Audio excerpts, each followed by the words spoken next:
And welcome to Understanding Photography with Kim Ayres, episode 265. Today is tilt shift, this strange phenomenon that allows you to take a real-life scene but make it look somehow like a toy model. So that's really what we're going to be digging about. If you're watching live, leave a comment, let me know you're here, and we can make a start.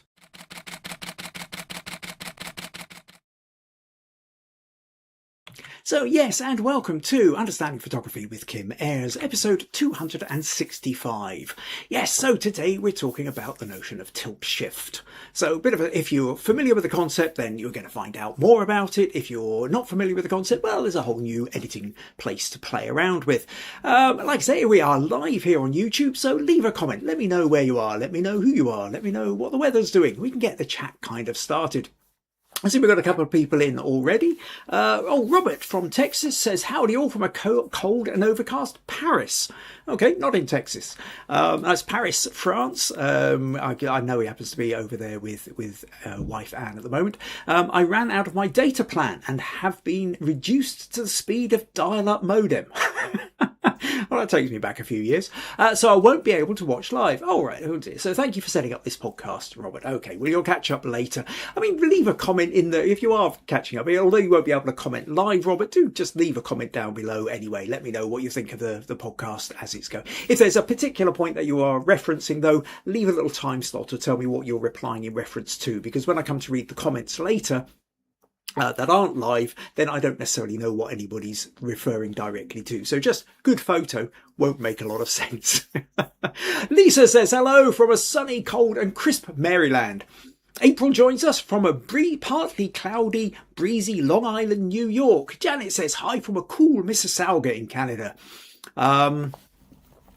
What have we got? Oh, Susan says, hi from sunny if chilly Kakubri. My weather station tells me it's just 7 degrees. Yes, here in Castle Douglas, which is just 9 miles along the road from Kakubri, it's also probably about 6 or 7 degrees. And nice blue sky, clear sunshine, but cold, or a lot colder. Right, okay, so April and Lisa are chatting about where they live and what's going on with water, I think. So, right. So before we make a full start, a quick update on the, the Smug Points Leaderboard. So Smug Points Leaderboard for November so far is Robert and Nicola are both tied in first place on 30 points. Everybody else has 10, 5 or 0 Smug Points, depending on whether you've been commenting live on the last couple of podcasts. So for anybody who may be watching this for the first time or trying to catch up and wondering what Smug Points is about, so you get Smug Points awarded for the way you contribute to these podcasts. So if you are watching live and you leave a comment and so thereby are kind of getting the chat going, you get an automatic 5 Smug Points. So if you want to leave a chat, start commenting now, you can get 5 Smug Points just for being here, just for turning up. Then next week, I'm going to be doing a feedback session. So if you send in an image that you would like genuine feedback on, then I can give that feedback. And as a contributor to that, you get 25 Smug Points. The week after that is going to be a challenge. It's going to be I'll talk about all this stuff at the end of the podcast, so stick around. But basically, if you enter a challenge, you get 10 Smug Points for entering the challenge. And then there are bonus Smug Points depending on whether I rate my top 3 or whether the viewers also rate their top favourite as well. So plenty of Smug Points to be accumulated. And if you gain the most Smug Points in a month, then you get to choose the topic for the following month. Now, last month's accumulated was Robert came up, so he decided to choose the topic of selective colour. But Robert also decided that he wanted to know about tilt shift. In fact, tilt shift was his first suggestion. Now, I'm going to be talking about what tilt shift is, what it is, why it is, how it creates the effect it does, how to create this effect in Photoshop, what kind of photos will work and what kind of photos won't. The thing is I felt that because there's quite a lot of editing to it, I didn't want to set it as a challenge, so we went with the second choice, which is selective colour. But today's tilt shift is basically all about the tilt shift effect. So let's kind of talk about this notion of tilt shift. So, okay, let me juggle this my desktop around a little bit, and if I go to here double click on that, click on that, click on that, and here what I want to show you here is a harbour scene. Now in this case this is Brixham Harbour, Brixham in Devon in southern England, southwest England. And what we have is we're looking down on a harbour scene from what at the time I took this photo was the view from my sister's window. I was down there visiting her. Now, what happens if we apply what's known as a tilt shift effect? And essentially what we're talking about is we're blurring. We blur the top, we blur the bottom, and suddenly this effect turns Brixham Harbour into a model of Brixham Harbour. Okay, so it's got this kind of toy-like quality to it. So, you know, a town can suddenly look like a toy town, a farm can look like a toy farm.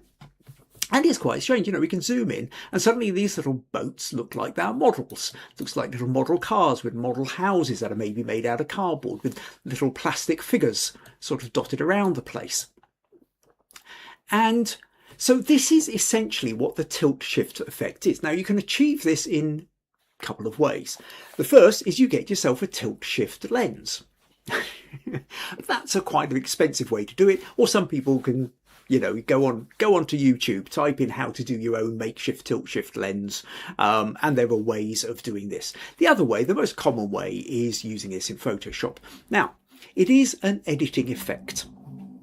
As such, it's not my favourite form of editing. Mostly, I tend to like, when I talk about editing, I talk about the idea that editing either enhances or detracts from the image you're trying to tell. And if you start looking at the editing, you're no longer noticing the story. You're no longer involved in the picture. So if you're looking at a beautiful sunset over a beach, but you're looking at the fact that the sky and the shadows don't quite match up with the direction of the sun because the editing it was a replaced sky and the editing doesn't quite work. You're too busy looking at the editing effects and you're no longer looking at the sunset and being involved in the story of the picture.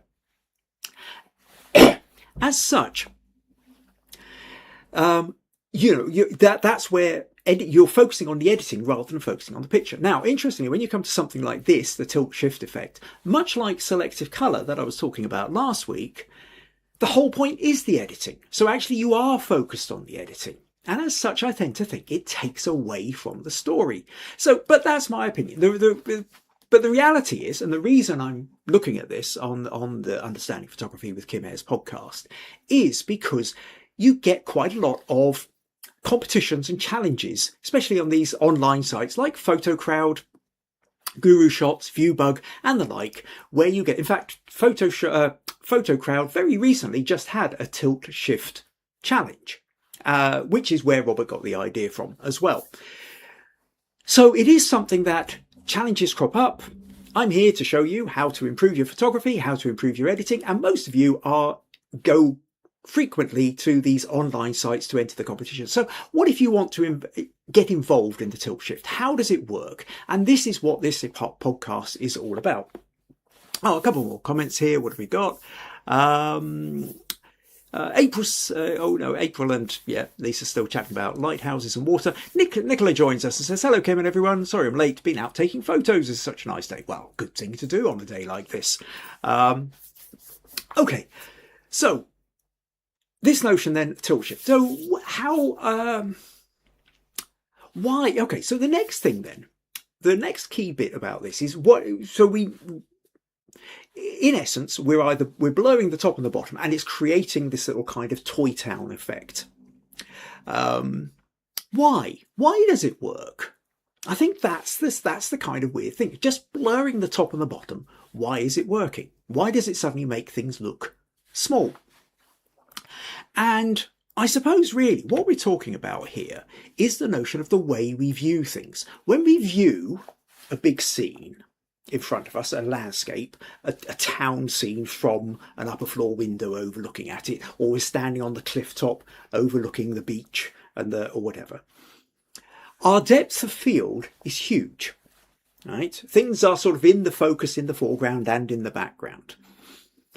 But when we're close up to something, our depth of field is very small. When we look at if we hold our hand at a distance, it's sort of, I can move 6 inches and the relationship of the focus between the hand and the wall behind doesn't change that much. But when I have my hand right up close to me, the relationship changes dramatically.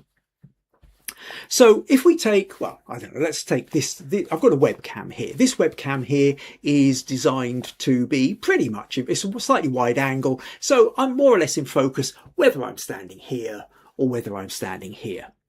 But let's say we take a magnifying glass. Or I'll tell you what, let's change this about a bit. Let's take a little figure here. Okay.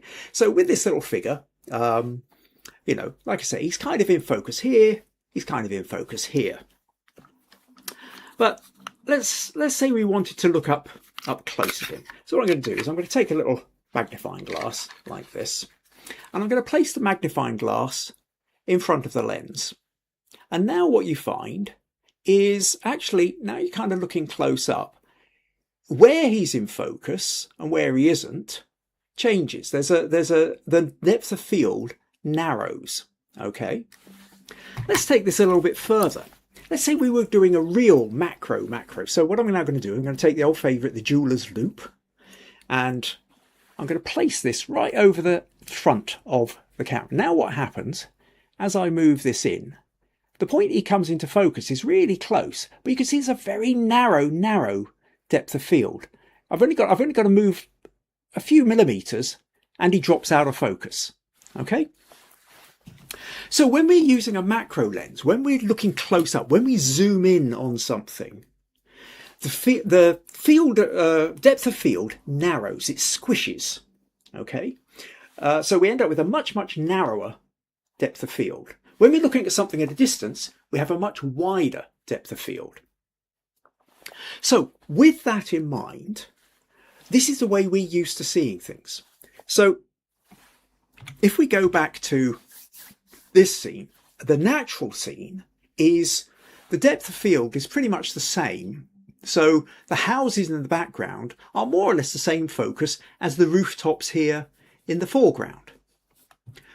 So when we shift it into this kind of field, whereby it's in focus on this little boat here, but it's out of focus on those buildings at the back, and it's out of focus in these rooftops in the foreground, we have this narrow depth of field. Because it's a narrow depth of field, our eyes are interpreting it as though it's small and we're close up. So, sorry, anybody who's ever seen Father Ted, that notion, that little bit where he's holding a toy cow up and he says, "This is small.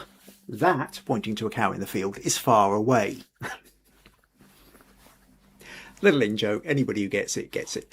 Don't worry too much. The point is that it's kind of that. Is if we're looking at a little toy cow, we will be looking at it close up, and the depth of field wouldn't be very much. If we were looking at a cow far away, might be taking up the same amount of the field of vision, but our depth of field would be wider, deeper.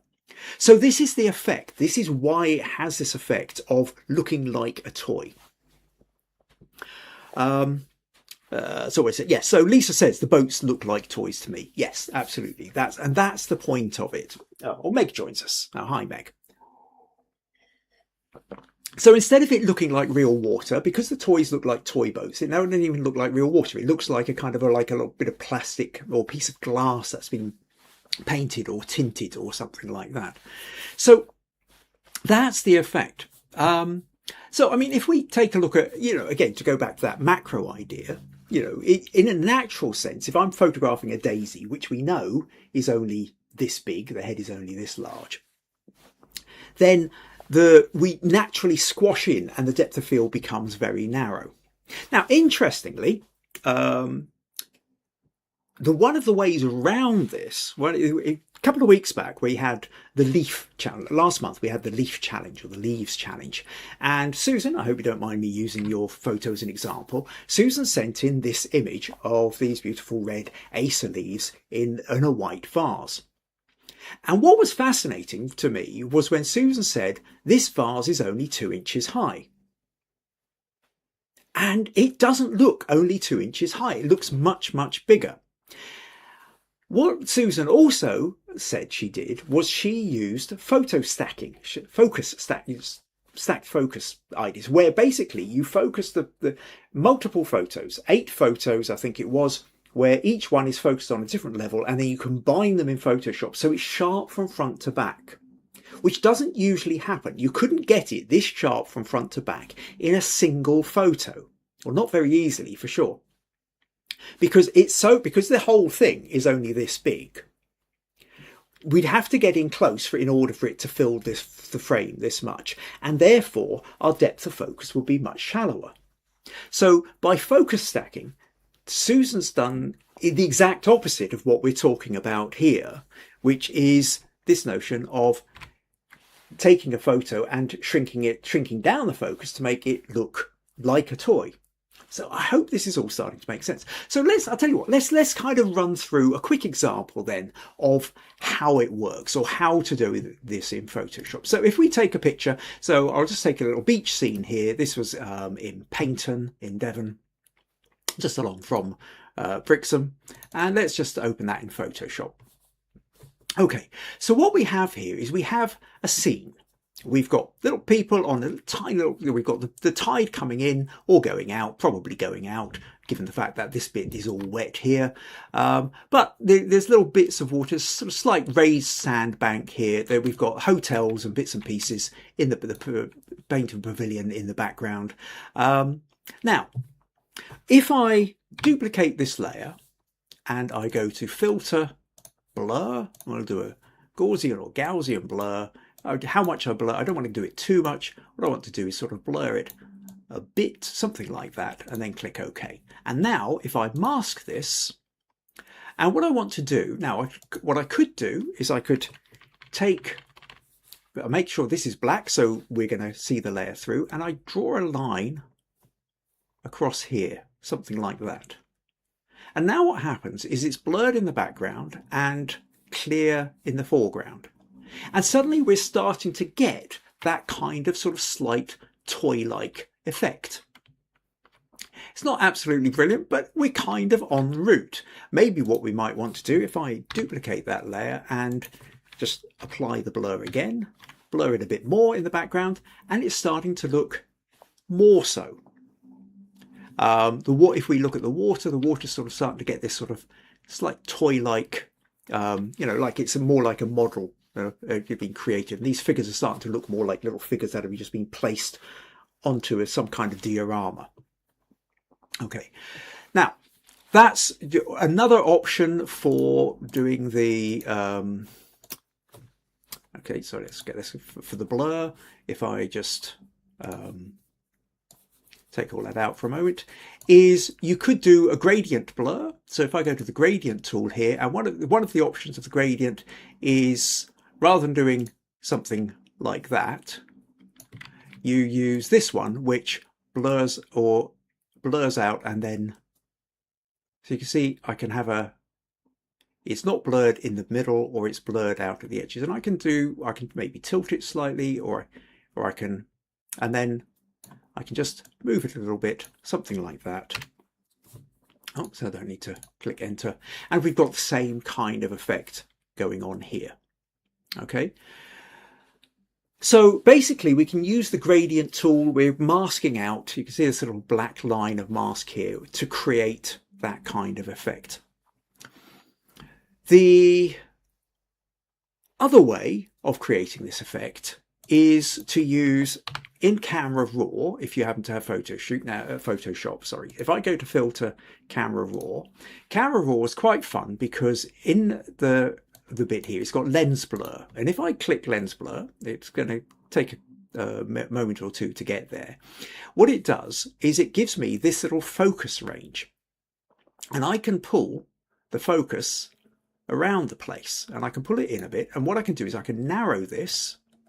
It's working out roughly from the algorithms and the signals and the AI and all the bits that are in it. It's working out how deep, what's far away, what's close up, what's likely to be mid-range.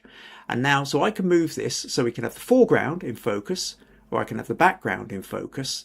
And what I want to do is I want to just park it on these little people here. I can narrow that, make that even narrower. something like that. And then I can also increase or decrease the blur amount. So if I increase that to a maximum and then click OK, then what this is doing, we can see we've got that same kind of effect. We blurred the background, and it's not dissimilar to when we created the effect by doing a more kind of manual blur, if you like. So that's primarily how we're doing it. So now then the question becomes, if this is the effect we can do, what kind of photos are going to work and what aren't? Because not every photo responds well to this kind of treatment.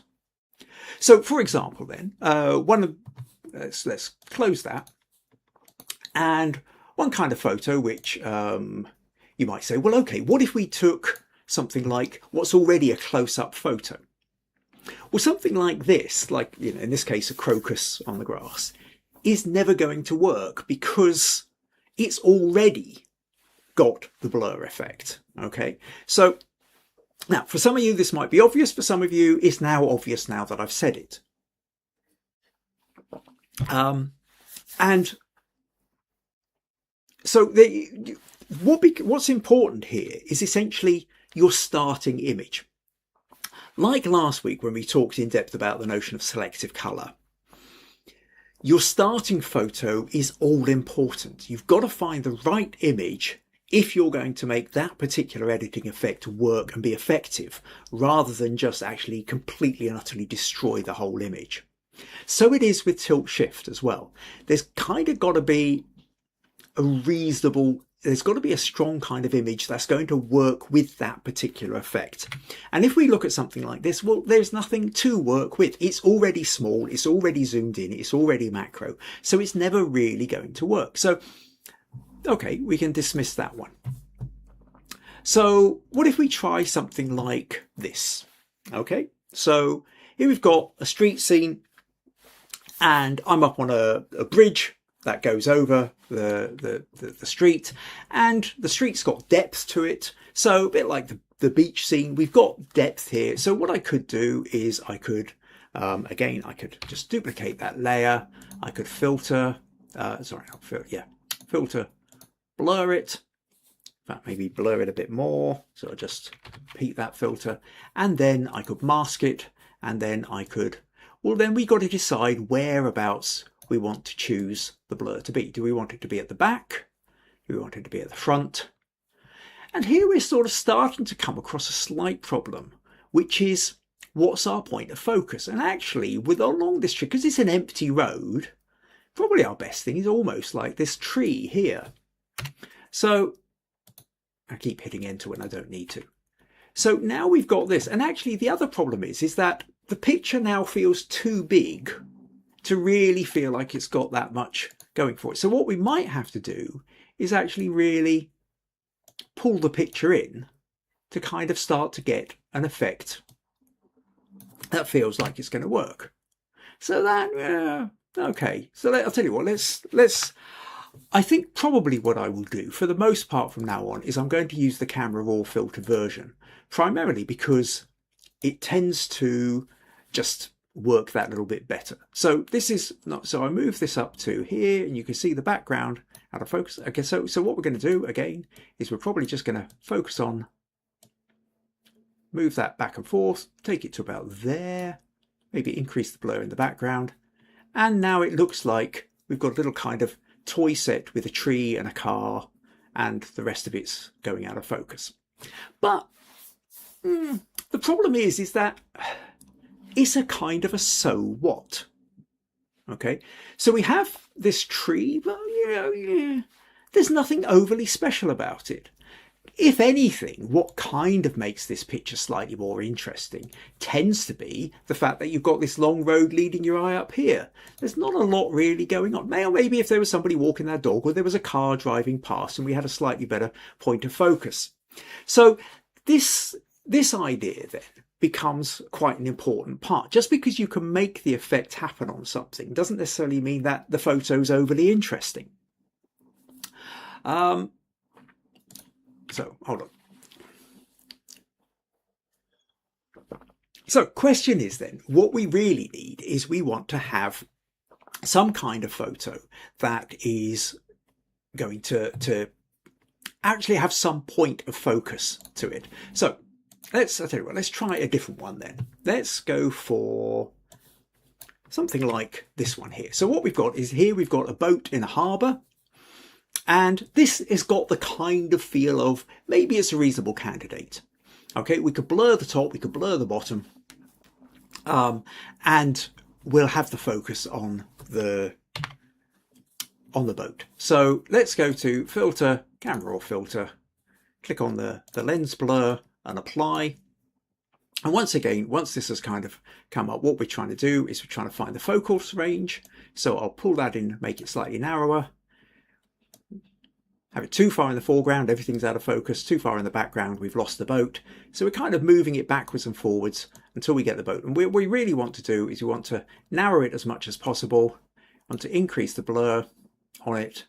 Now I'll zoom in a little bit here. We're trying to get this guy here, just the back of the boat, called Lucky Dip.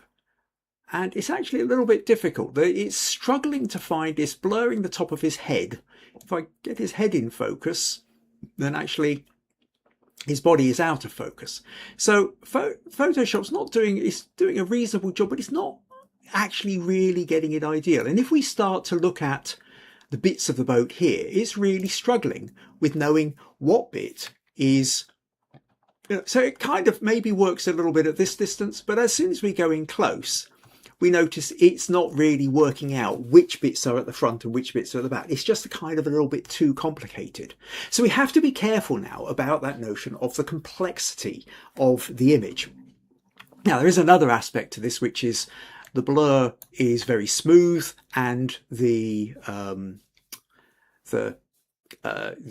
actual underimage is quite noisy. So if you were really going to play around with this and play with it, you would want to add a certain level of noise to the picture to the blurred side of the picture in order to make it match up. But that's going into extra editing levels for anybody who wants to know it. So if that one's kind of difficult because it's not sure what to do, we then got to kind of look for something maybe slightly easier. What if we were to take something like this image? Okay, so now what we've got is we've got a boat, and if I duplicate that, we go to filter, camera raw, and apply the lens blur to this. Hopefully there's not as many complicated bits and pieces within. Oh, sorry. I came out too quickly. Filter, camera raw filter. I've got to do lens apply, and I've got to wait for this little blue circle to go round before I start hitting enter. Now I've got this. We can see we've blurred the background. I can increase that blur. I can narrow the depth of red. Now, and really to try and get this kind of toy effect, we really have to try and make that depth of field almost as narrow as we possibly can, and increase the blur amount.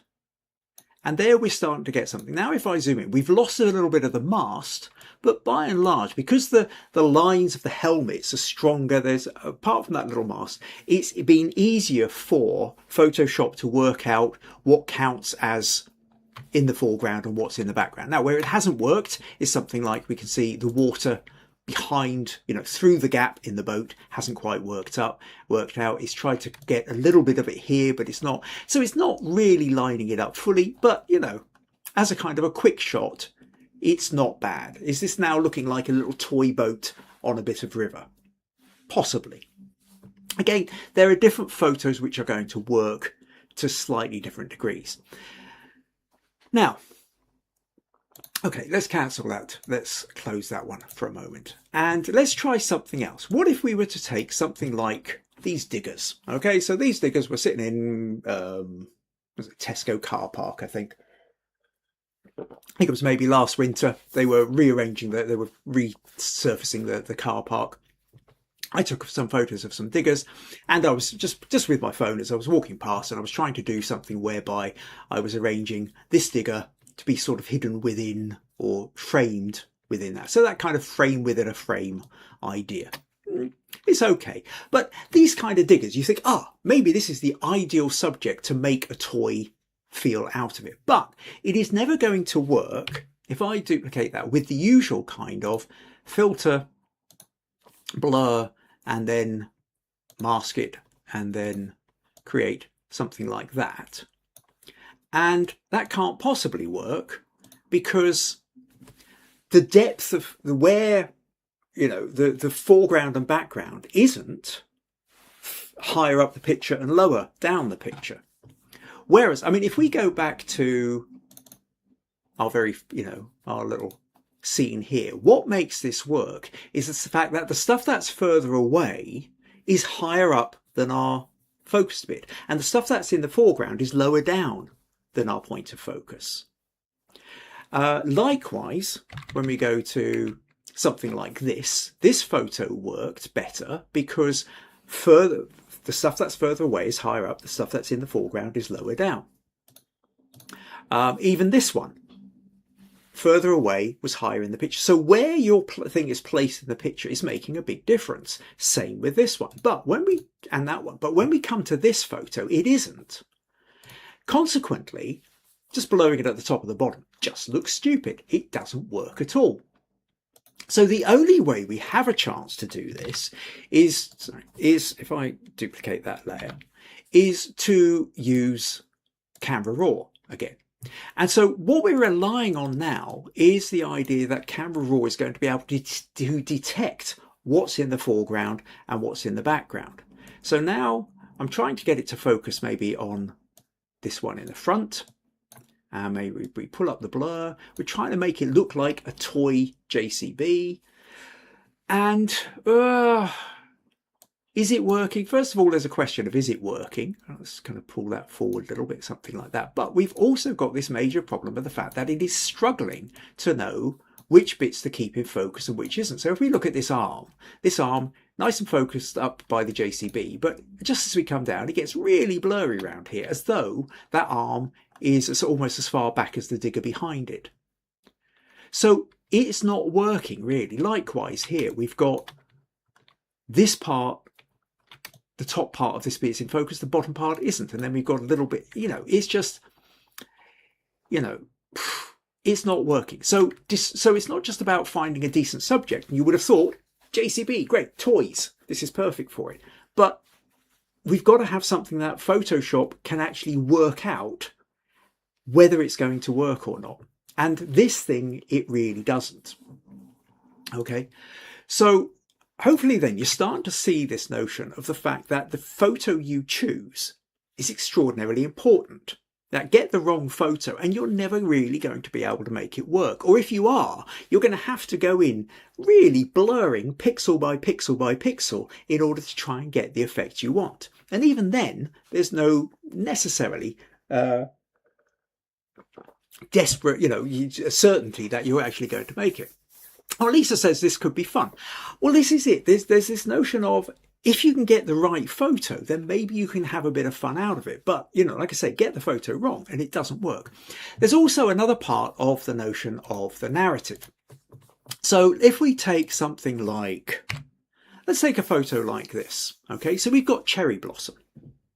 Now, trying to make something like this work manually by blurring the top and the bottom isn't going to work, because actually the bit at the top is closer than the bit in the middle.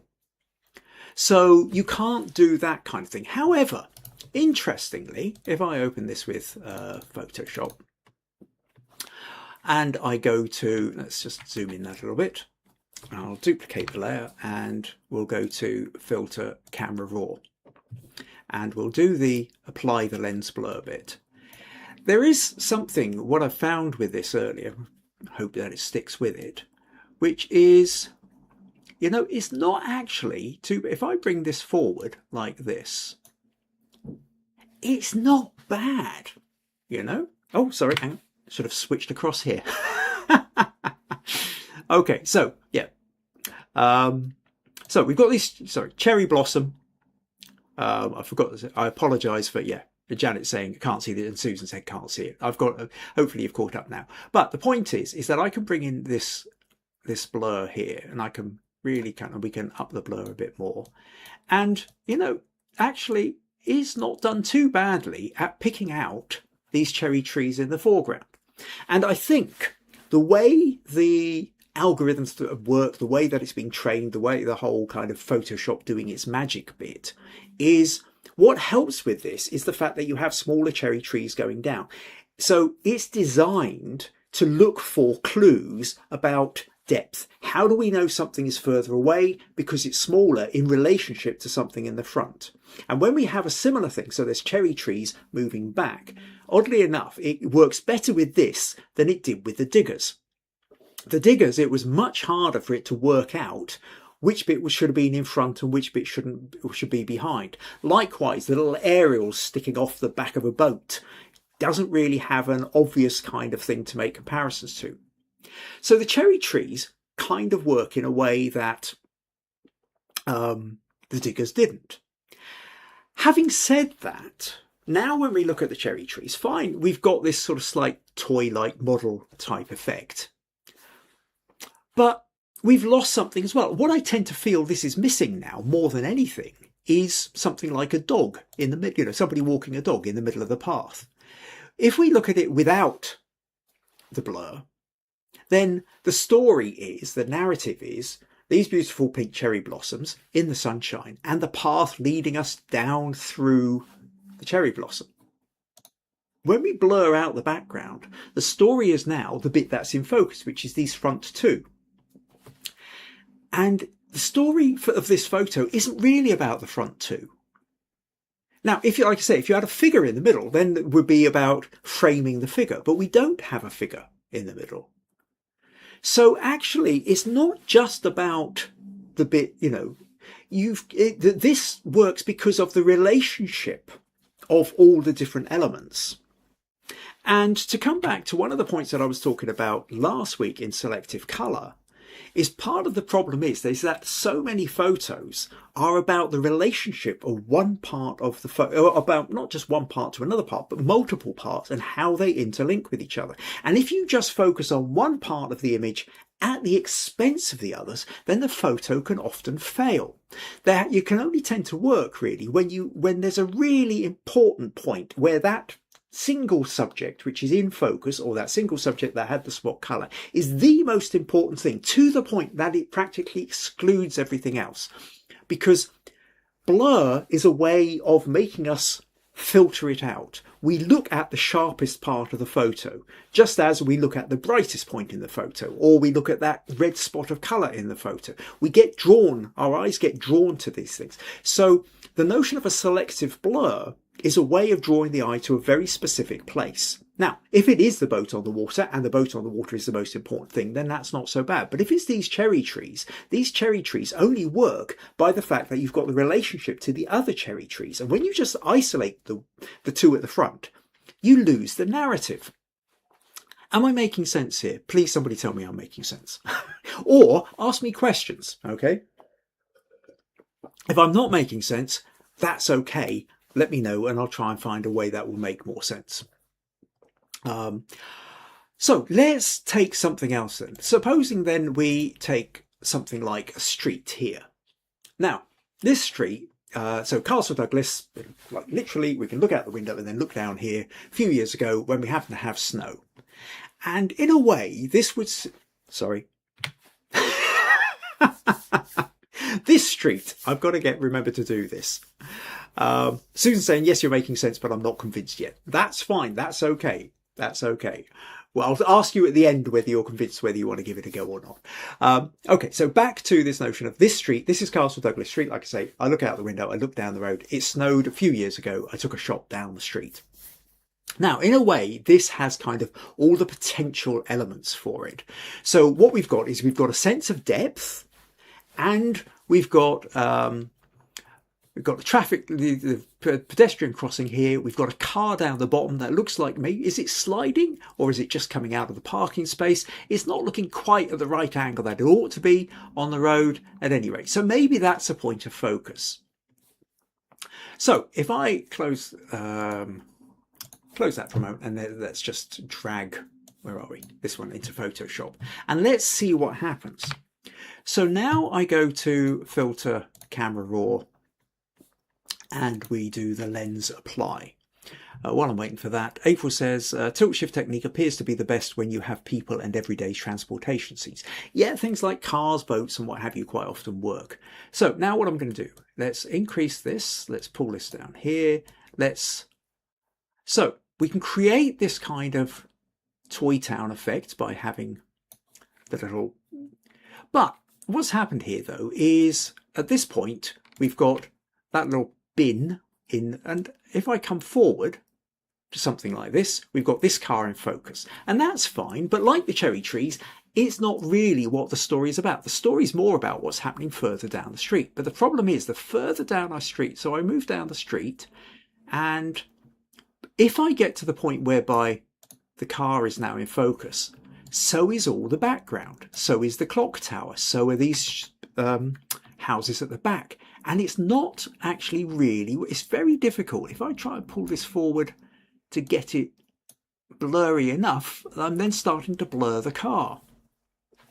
And in essence, what we're talking about here is that there's a distance problem as well in relation to the rest of the photo.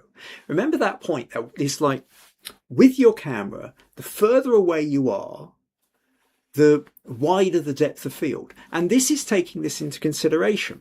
When we move the picture to when we move the depth to the foreground, it's very much blurring out everything else. So we can have this little car here and everything else becomes blurred around it because thing is closer up. The further away we move is naturally making a deeper depth of field. Unfortunately, what that's then doing is making a depth of field behind the car, which is actually where we want to focus it. So in a way, this photo here would only really work if this car, which is what I really want to focus on, was closer to the front. If this was further up the street, if it was in front of where these traffic lights are, then it would probably work quite well. Unfortunately, it's just that little bit too far back to really get the effect. Okay, so what we can see here then is to get the effect is we've also got a kind of almost a Goldilocks zone. We can't have, if we've got it right up too front, then we lose a sense of the rest of the picture. If it's too far back, we can't actually get the right bit. So not too far forward, not too far back. We're looking for a kind of a just right. And some photos just aren't really lending themselves to it. Other photos can. Other photos you can kind of have a pick and choose. So let's take something like this. So here we've got a bunch of beach huts down on Whitby seafront. Okay, colourful ones that are going. Oh, Meg says she really likes the road marks on the road. Well, yeah, that's a fun. I mean, that photo is where it works in its own right. But like I say, it's this depth of blur, depth of field, which is where we're struggling with now. If I take something like this, no, wasn't the wrong one. Control J is or Command J to duplicate the layer. Now something like this, we've got the huts, we've got them disappearing down into the distance. So we've got a sense of, so actually something like this becomes an ideal one for seeing how well, Photoshop really ought to be able to cope with this one. So if I go to Camera Raw again, click the Apply Lens Blur, and we should be able to get a sense of almost being able to pick out whatever we want. Now it's given us a wide depth of field here, so I can narrow this down like that. And what we start to see here is, yes, it's giving us that little kind of toy model look. Let's increase the blur amount to really kind of just emphasize that. And now what I can do is I can practically select which hut I want to have. But what we notice again, so if I say select this blue one, you know, that works quite well, but it's very over to the left. Let's try and say, you know, but these ones in the foreground work slightly better. If I move too far back, again, I get back to here, we suddenly find there's a whole load of them in focus and we're not able to really pick out the individual one. So we've got to be kind of forward enough. We've really got to be in the front quarter to a third to be able to maximize our sense of being able to individually pick out. You know, so we can just about get to a point here where I can maybe pick out this red and green one here. yellow. I'm getting the yellow, I'm getting a bit of the blue behind, I'm still getting the red in front. It's not working completely. Yeah, it's not sure what to do with these roofs here, but we're kind of at the limit. That's about as far back as we can go. If we start trying to focus on some of these other ones, we're going to lose it. But it really has more effect when we're in the foreground, because the foreground is making more of a compression again. So something, but at the same time, you then also have to say, kind of, what's the point? This would be more fun than if say we focused on that red or that green one because the door was open and there was somebody sitting on the doorstep having a sandwich, or there was a child running out of it. So the point then being is that there's a reason to focus on that beach hut rather than one of the others. The problem is with this scene is there isn't really a reason to focus on it. Okay. So hopefully now you're starting to get a slightly better sense of what's going on. Now, if we take a scene like this, now this becomes an interesting one. So we've got a lighthouse, we've got a rainbow, we've got the buildings with a little bit of scaffolding, we've got a little van over here. So what happens if we take a scene like this and we do the camera raw filter, we apply the lens blur. Now, we've got a whole bunch of sea behind this. In the big scheme of things, this is mid-range, the lighthouse, but really it kind of isn't because the sea's tucked behind it.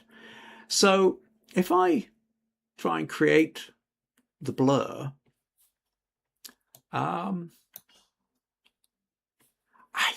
I've got that really narrow. Let's increase the blur. It's sort of blurring the sea. It's blurred a bit of the foreground, but it's too far back. It's back to like that problem we had, with the, if I go back further, it just blurs the whole thing. It was something like this. If I move this about, actually, the interesting bit comes with this little van, I think, almost. You can kind of pick out that van, and that van starts to feel more toy-like than the rest of the picture. So in that case, it's about finding the right place in the picture. So what I might do is do something like that as the picture. Okay, and at this point, we get that toy-like effect so that these little people here look like figures stuck on. That looks like a little toy van. That looks like a little toy boat there. And now it's got much more of a model look to it. But what we've had to do is we've had to change the story. The focus has now become on the van. But if we go back to the original photo isn't about the van. The van is a supporting part of it. What it's really about is this lighthouse and the rainbow. Okay. So again, we're back to this problem of, as you're focusing in on something, you've either destroying the narrative, or you've got to really think about how to change the narrative to make it fit the effect, rather than getting the effect to fit the narrative. And this is where I constantly have this problem with the tilt shift effect.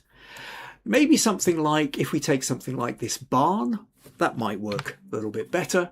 So, because now if we take something like this, the whole point of this is the rusty barn set in the hills. So we've got all this greenery around, and it's the rusty barn that's grabbing our attention. So actually now, if I take this, let's see if we can just, and the rusty barn is in the foreground. It's in the sort of front third or quarter of the photo, but we've still got, so I can increase the blur amount. Let's just whack that right up, something like that.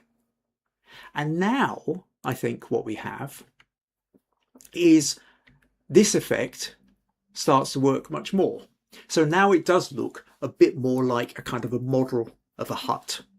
And, somebody spent a lot of time trying to paint the roof and give it a rust effect and everything else.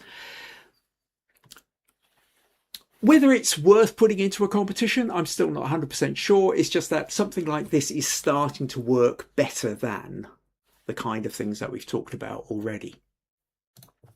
Other options are where you take something like, now this was the Castle Douglas Civic Day, and there's a parade, and we've got all these vintage cars coming around here. And again, it's the kind of thing whereby Camera Raw is more likely to be able to pick out the fact that the cars in front are different. You know, the cars in the back are smaller and therefore further away. And yeah, we can see it starting to blur up. And so let's just narrow that focal range a bit more, increase the blur amount. And now it's starting to look a little bit more toy-like. And at the moment it's focused on the car in the front. I can move it back, maybe focus it on this little Morris Minor. Focus it on the Mini behind. But as you can see, as the further back we try and go, like the problem we had before, the more of them start to come into focus. So if you're just wanting to pick out one car, if we just try and pick out that little Mini, it's kind of a bit tricky to do. It gets easier to pick out something like this little Morris Minor because we're further in the front. And then we've got a few people here in focus and some other people who aren't as well. So, or rather the rest of them aren't. I'll increase that. I'll just narrow that. And that, I think, is probably about as best as we can do it. So hopefully that, yep, there we go. So what we're now doing is we're using this effect to draw our attention to this specific car, this little Morris Minor, grey Morris Minor here. To try and get any of the others behind it, it wasn't quite working. The one in front would work really nicely, except for the fact that it now compositionally, your eye is getting drawn to a part that's right at the front bottom corner of the photo, and the whole composition falls out. As such, the balance of the photo isn't working. This one still kind of works because that's sort of rule of off center, you know, semi rule of thirds, your eye gets drawn to that. So it's kind of there, we're getting there. Sometimes what might work is if we take something like this. So here we've got an old camper van sitting on, I think that's the Irish Sea out there. Let's go to filter, Camera Raw filter. Ooh. And do the apply the lens blur and see what kind of effect. Now, in my trials, this one's worked quite well. And again, we can narrow it down. We can boost up the blur. And now I think this one, if what we're trying to do is make sure we're focusing on the front of it, and even so the background's going out of focus, and this one I think is sort of working particularly well. This is, and it really kind of boosts that blur at the background there. Now we really do have something that looks quite toy-like. It's gone from that lovely old VW van to now looking like a toy VW van. So even the grass here looks like little plastic, you know, false grass that you buy from a model shop. There's a couple of places where it's not worked. You can see the sea through the window over here. One or two blur lines where it's not quite worked out what's going on some of the corners. But, you know, by and large, this is pretty good. And if you decided to spend 20 minutes in Photoshop going around, pushing your pixels around, you could tidy this one up quite well. Ultimately, then, what have I done? I've taken a VW van and I've now made it look like a toy VW van. I mean, yeah, okay, fun for 5 seconds, 20 seconds. And I think therein kind of lies the problem. It's always felt gimmicky to me. It's fun, and then it stops being fun very, very quickly. So I've managed to make a VW van look like a toy VW van. Kind of so what, I think, really. I mean, ultimately then, you know, to come back to, if we just, that picture of Brixham. So this is the original one that I've got, and it's a much fuller picture, okay? So if I duplicate this layer and I go to Filter, Camera Raw, we apply the lens blur, then what happens is we're getting the whole scene is going to be blurred. Now this is focused on the front. What we want to do is focus somewhere in the middle. something like that. Maybe pull it forward a little bit. And now, so we're trying to go for that little toy town feel to it, but it feels too big and complicated. We've now sort of lost the scene. We're not sure quite where our eyes should be attracted to. And so in a way, what we're better off is we're better off just having part of this scene. And that's why when we go back to the original, I kind of did something like this. Okay. In fact, I'll tell you what, I will recrop that. Let's just crop that. So really, if I've decided I want to go for the harbour, I'll leave some of these houses at the top here. I don't need as much of the roof in there. We don't need to go too much back into the town. And we end up with something like that as a crop. Oh, it is tilted slightly as well. So I just need to straighten those verticals a fraction. So we've got something like this. And in fact, actually, now, rather than using a blur that was designed for the bigger photo, I will repeat this. Now I've got the smaller photo, I can go to the camera raw, apply the lens blur, just allow that one to finish. And then we can select whereabouts we want it to be focused. So I'll narrow that in, boost the amount, and then we're deciding whether we want it. Again, if I go too far back, it's not really working. If I come too far forward, it's not working. So we're trying to pick out something like either this little bit of the key, or maybe, you know, let's narrow that a bit more, or just behind it to where this building is, these boats are. So we kind of, you know, you pick a boat, pick a little bit here, and then we're now at that point where we came in on it, and we have our picture that now looks like a toy model village. And ultimately, this is probably about the best of the bunch. So I hope this has all kind of been making a bit of sense to you. I suppose let's do a kind of a proper summing up, if you like. That the whole tilt shift effect, taking a natural scene and turning it into so that it looks like a toy. Your basic problems are, first of all, you've got to have a real point of focus. It's got to be something you've got to look at. Then you've got to make sure that that image is first of all, that it's not too close already, that you're not playing around with a macro image. It's never going to work with a macro image. Then you've got to worry about whether Photoshop can separate out the foreground with the background.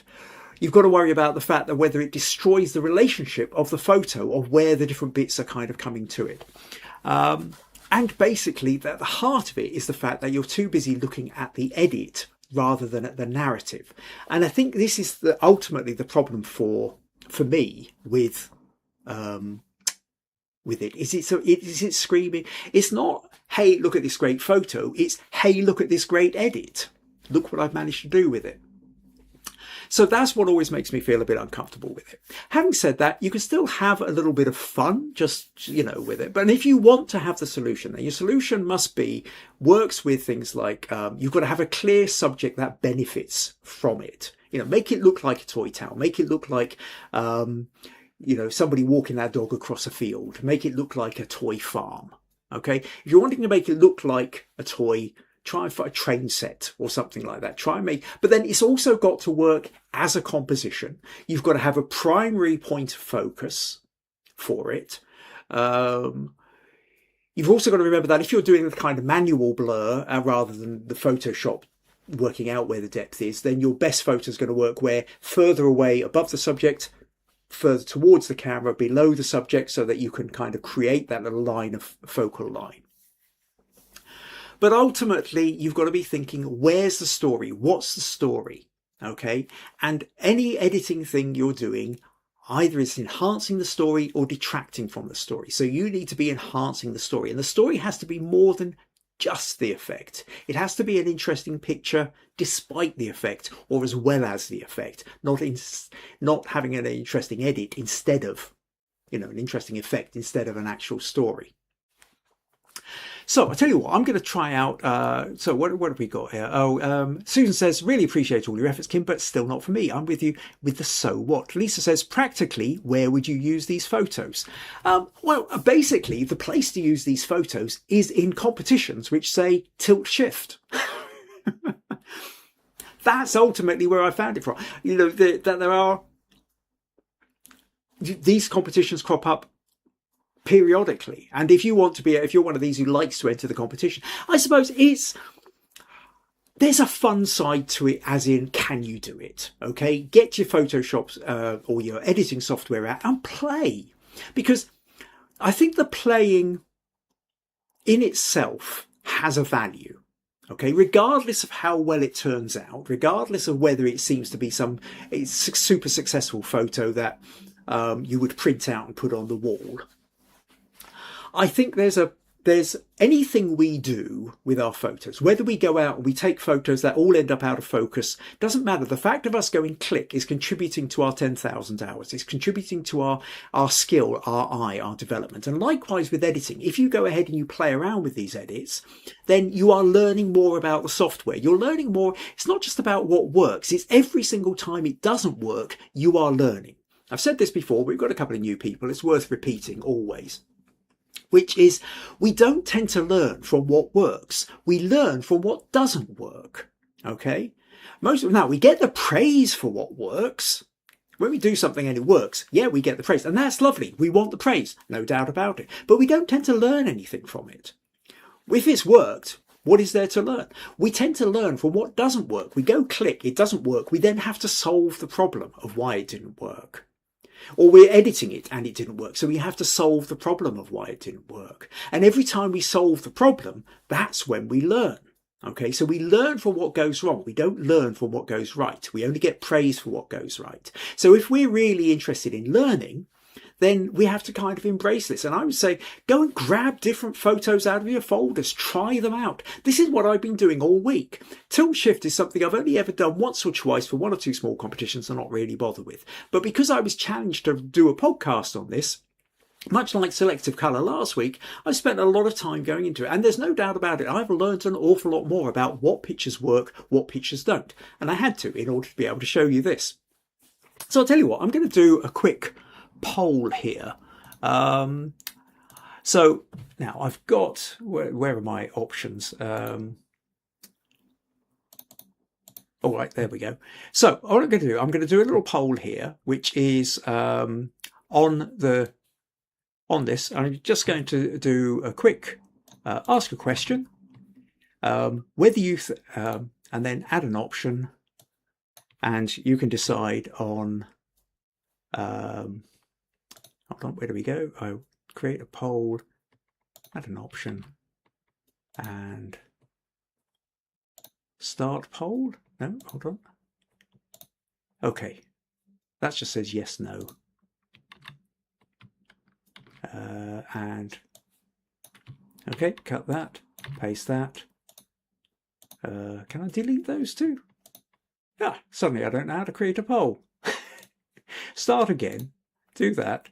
Question and answer, answer viewers live, no, start a poll, ask a question, optional, no, okay, yes, and, oh, I know what I've got to do, okay, copy that, paste that there. So, what we're doing now is tilt shift, your opinion, okay, so, oh, come on.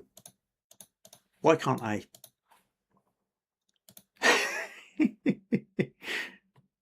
I thought I had the hang of this. So, right.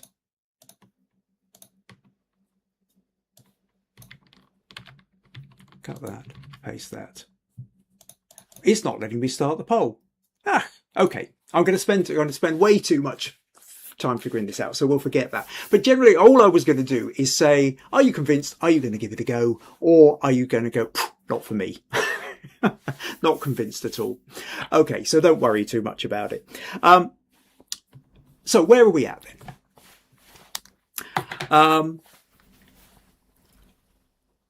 So tilt shift, as I say, I've shown you how to do it. I've shown you the kind of photos that work. It's now up to you whether you want to go and play with it. If you do want to go and play with it, then that's fine. That could be fun. And like I say, there's lots to learn from it. And I think it was Lisa who said maybe you could make a puzzle out of it.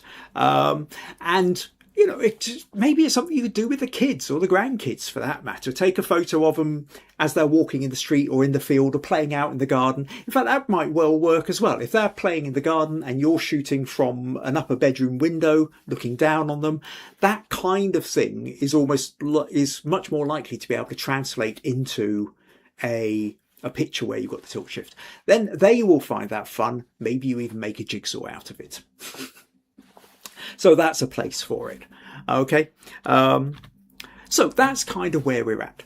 So in the couple of weeks coming up, so next week then is a feedback session. Next week I'm going to be, is your chance to send me an image, okay? And I will give you genuine feedback on your photos. So it's your chance to get past your sticking points. One of the best ways to learn about photography is to get feedback. We've all got photos where we can't figure out how we should have edited it. We can't figure out how we might have taken it differently. Or we think it's quite good, but it never does very well in the competitions on the Camera Club or online. So if you would like to send me your photo, send it to kim@kimayres.co.uk or put it in the Facebook group or the Flickr group and let me know what your sticking point is and I will try and give you insight. So that's next week then. And feel free, do send your images. If nobody sends me any images then to give feedback on, then it will be a very short podcast next week. And then in 2 weeks time, we have the Selective Colour Challenge. So if you want to know everything about Selective Colour before you enter it, if you haven't done so already, go and watch last week's podcast, episode 264, where I went in depth about all the different aspects of Selective Colour. And you can apply those, find a picture and see if you can. We'll have the challenge for that next week. Meanwhile, if you find these podcasts useful, interesting, entertaining and would like to support them, then buymeacoffee.com/Kim Ayres is one of the ways you can do it. And of course, invite your friends along as well. Last couple of comments. April says, I have tilt shift on photo elements. We'll try it there. Okay, certainly give that one a go. Lisa says, certainly learn more about Photoshop, and I do have a creative idea of what I could do with this technique. Excellent. Well, that will be good. And again, if you happen to belong to the Facebook group or the Flickr group, and you come up and you have a go and you try it and you think it was a bit of fun and you just want to show it off, then stick it in there, show us as well, because if it's working, it'd be quite fun to see how somebody else has actually applied this effect. Alternatively, if you try these effects and you don't manage to quite get it right, it's another one you could put in for a feedback session and I can tell you maybe how to get the best out of it. Right, okay, so that pretty much brings us to a close. Thank you ever so much to everybody here for commenting, giving feedback, giving their thoughts, and keeping me company on this. And I look forward to seeing you all next week when we will have the feedback session. So make sure you send me your images, and I look forward to seeing you all then. Take care, bye-bye.